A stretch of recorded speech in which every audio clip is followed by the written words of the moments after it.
Assalamualaikum warahmatullahi wabarakatuh. Selamat pagi anak-anakku.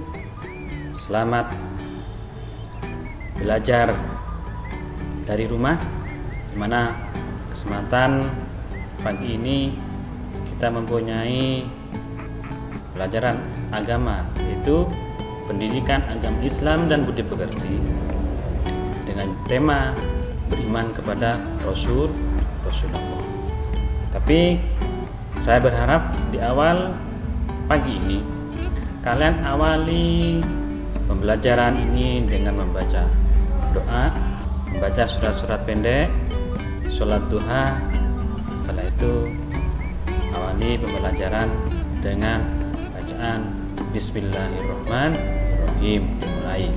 Anak-anakku kelas 4 yang dirahmati oleh Allah Subhanahu wa taala, dalam pembelajaran jarak jauh kali ini materi yaitu beriman kepada Rasulullah SAW. Bagaimanakah caranya beriman kepada Rasulullah? Anak-anakku, beriman kepada Rasulullah SAW di sini yang akan kita pelajari yaitu ada KD atau tujuan pembelajaran, ada materi, ada soal-soal latihan.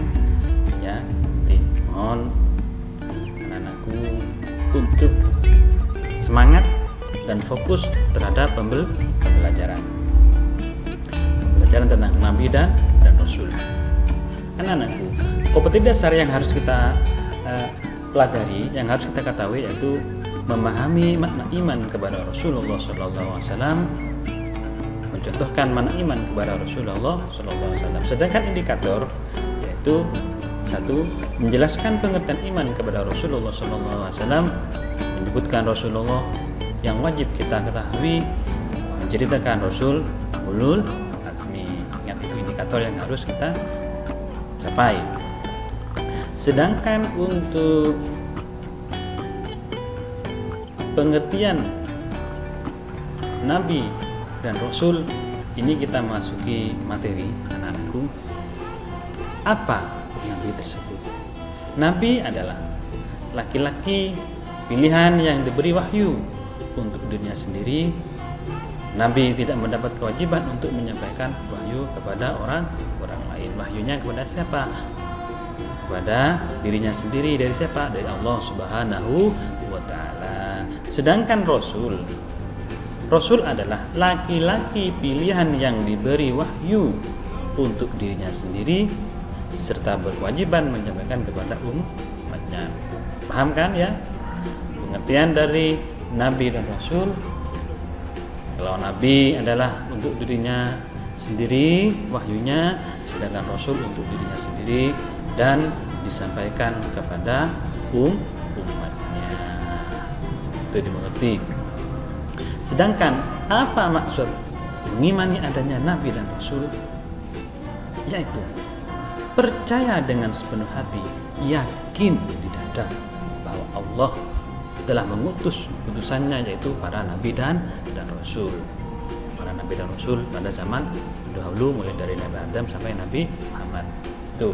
Sedangkan maksud yang selanjutnya itu percaya atau beriman terhadap Rasul adalah wajib hukumnya bagi setiap muslim. Anakku, ingat, hukumnya wajib pada adanya Rasulullah. Sedangkan iman kepada Rasul merupakan iman yang keempat, rukun iman yang keempat. Ingat, rukun iman ada 6, sedangkan iman kepada Rasul merupakan rukun iman yang keempat. Diingat-ingat di berapa anakku? Yang keempat. Lanjut. Sedangkan Rasul di samping mendapat wahyu, mereka mendapat yang namanya sebuah kitab. Yang mendapat kitab itu siapa saja? Ada 4. 1. Nabi Daud alaihissalam, namanya kitab Zabur. Nabi Musa alaihissalam, namanya kitab Taurat. Nabi Isa alaihissalam, nama kitab Injil. Sedangkan yang keempat, Nabi kita Muhammad SAW, Kitanya apa anak-anakku? Aluf, Al-Quran. Kita Al-Quran yang sering kita ajar. Maksudnya bagaimana? Yang harus kita pelajari kita sebagai umat Islam itu sebagai pedoman hidup adalah Al-Quran. Selanjutnya untuk sifat-sifat. Sifat yang bagaimana? Sifat wajib dan mustahil bagi Rasul. Mereka Allah diutus dibekali oleh sifat-sifat wajib dan mustahil. Ini wajib kita ketahui. Yang pertama, mereka mendapat sifat jujur atau dalam bahasa Arabnya sifat sidik. Lawan katanya kadzib, bohong. Yang kedua, amanah. Artinya apa? Terpercaya. Lawan katanya apa? Hianat, ingkar. Ini mustahil. Para Rasul mendapat sifat ingkar. Yang ketiga, menyampaikan. Tabligh artinya apa? Menyampaikan. Bagaimana menyampaikan? Ketika mereka mendapat wahyu tentang kebenaran oleh Allah Subhanahu wa taala, mereka menyampaikan pada umatnya, dan mereka tidak pernah mempunyai sifat kitman. Lawan di tabligh adalah menyimpan, tidak pernah menyimpan. Sedangkan yang terakhir yaitu sifat fatonah, artinya cerdas. Mereka para rasul mempunyai sifat yang cerdas. Sedangkan lawan katanya dari sifat fatonah adalah baladah, artinya bodoh. Ingat ya, di baris yang sebelah ini adalah sifat wajib bagi para rasul, siddiq, amanah, tabligh, fatonah. Sedangkan yang sampingnya adalah mustahil. Mereka mempunyai sifat dari kadzib, khianat, kitman, baladah. Paham ya? Ingat. Oke. Sedangkan yang selanjutnya yaitu di samping untuk membuktikan kebenaran ajaran yang dibawa para rasul, diberi keutamaan berupa mukjizat. Apa itu mukjizat? Mukjizat pengertian secara bahasa yaitu mempunyai melemahkan, merendahkan, mengalahkan. Ini melemahkan musuh pada waktu itu, merendahkan musuh dan mengalahkan musuh.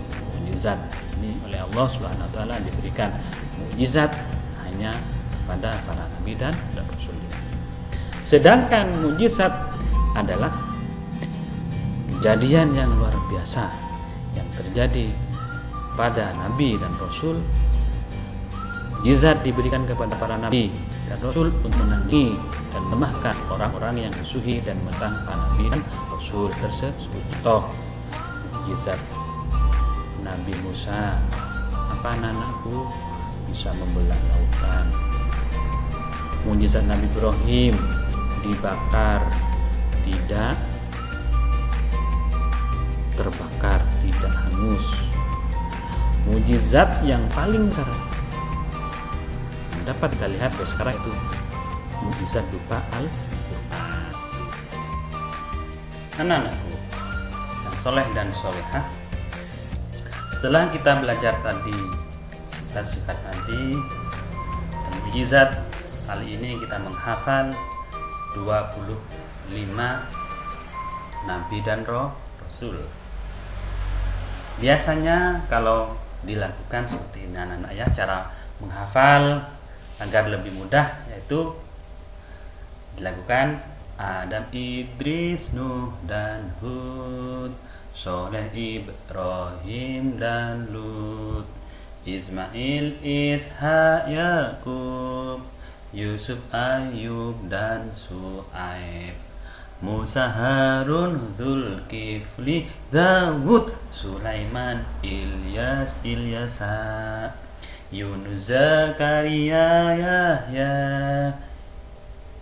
Isa, akhirnya Muhammad. Nanti seperti itu ya kalau cara menghafal.